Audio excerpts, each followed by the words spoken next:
আমার প্রশ্ন হলো, আল্লাহর আদম হাওয়াকে সৃষ্টি করার কি প্রয়োজন ছিল, অথবা এই বিশ্ব জগৎ এগুলো সৃষ্টি করে কি উপকার পাবেন? প্রশ্নটা, আল্লাহ কেন আদম হাওয়াকে সৃষ্টি করলেন, এই সৃষ্টি করার কারণটা কি, বিশ্বজগৎ সৃষ্টির কারণ কি? আল্লাহ সৃষ্টি করেছেন আদম আর হাওয়াকে, তারা দুজনে শান্তিতে থাকুন, যাতে করে মানুষ যাতে আসতে পারে। তারা আমাদের সবার পূর্বপুরুষ।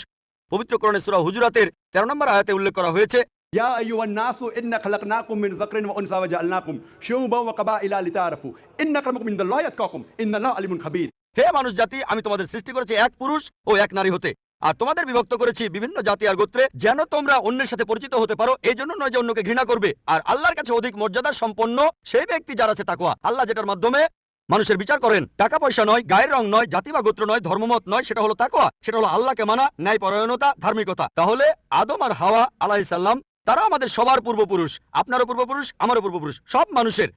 সেজন্য আপনাকে ভাই বলে ডেকেছি, ভাই, সব মানুষ ভাই ভাই। আল্লাহ বলেছেন ইয়া আইয়ুহান নাস, হে মানুষ জাতি। আর পবিত্র কোরআনে সূরা ইসরার 70 নম্বর আয়াতে উল্লেখ করা হয়েছে ওয়া লাকাদ কাররামনা বানি আদামা। আল্লাহ তাআলা মর্যাদা দিয়েছেন সব আদম সন্তানকেই। হোক আপনি জন্ম নেন ইন্ডিয়ায়, আমেরিকায়, ইংল্যান্ডে, জন্মান কোনো হিন্দু পরিবারে বা মুসলিম পরিবারে বা খ্রিস্টান পরিবারে, আল্লাহ বলেছেন তিনি সব মানুষকে মর্যাদা দিয়েছেন।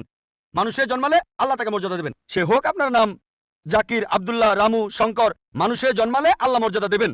আপনার প্রশ্নতে আসি, কেন আল্লাহ তাআলা মানুষ সৃষ্টি করলেন? আল্লাহ মানুষ সৃষ্টি করেছেন কারণ আল্লাহ বলেছেন মানুষ হলো আল্লাহ সৃষ্টির মধ্যে সেরা। আল্লাহ তাআলা অন্য যা কিছু সৃষ্টি করেছেন তা আল্লাহকে মানে। ফেরেশতা সৃষ্টি করেছেন, আল্লাহ যে আদেশই দেন ফেরেশতাগণ সে আদেশ পালন করেন, তাদের নিজস্ব ইচ্ছা নেই। মানুষ হলো আল্লাহ তাআলার এমন এক সৃষ্টি যার নিজের ইচ্ছা আছে। আমরা তার কথা মানতেও পারি, নাও মানতে পারি। তাই আল্লাহ আমাদের সৃষ্টি করেছেন, আমরা হলাম তার সৃষ্টি সেরা, আশরাফুল মাখলুকাত। তবে আমরা আল্লাহ তাআলার কথা মানতে পারি, নাও মানতে পারি।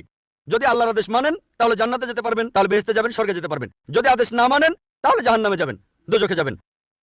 তাহলে এই জীবনটা পরকালের জন্য পরীক্ষা। পবিত্র কোরআনে সূরা মুলকে 2 নম্বর আয়াতে উল্লেখ করা হয়েছে আল্লাযী খালাকাল মাউতা ওয়া হায়াতা। আল্লাহ তাআলা সৃষ্টি করেছেন জীবন ও মৃত্যু তোমাদের পরীক্ষা করার জন্য। তাহলে এই জীবনটা হলো পরকালের জন্য পরীক্ষা। তাহলে আল্লাহ মানুষ সৃষ্টি করেছেন। আর আল্লাহ বলেছেন সূরা জারিয়াতের 56 নম্বর আয়াতে উল্লেখ করা হয়েছে ওয়া মা খালাকতুল জিন্না ওয়াল ইনসা ইল্লা লিয়াবুদুন। আমি সৃষ্টি করেছি জিন ও মানুষকে যেন তারা আমার ইবাদত করে। তাই আমাদের উচিত আল্লাহ তাআলার আদেশ নিষেধগুলো মেনে চলা। তাহলে আমরা আল্লাহ সুবহানাহু ওয়া তাআলার অন্যরকম সৃষ্টি যার নিজস্ব ইচ্ছা আছে। আমরা আল্লাহ তাআলার আদেশ মানতে পারি, আবার নাও মানতে পারি। অন্যান্য সকল সৃষ্টি যেমন তারা, গাছ, পাহাড়, পবিত্র কোরআন বলছে তারা আল্লাহ তাআলাকে সিজদা করে, তার সামনে নতজানু হয়, আল্লাহকে মানে।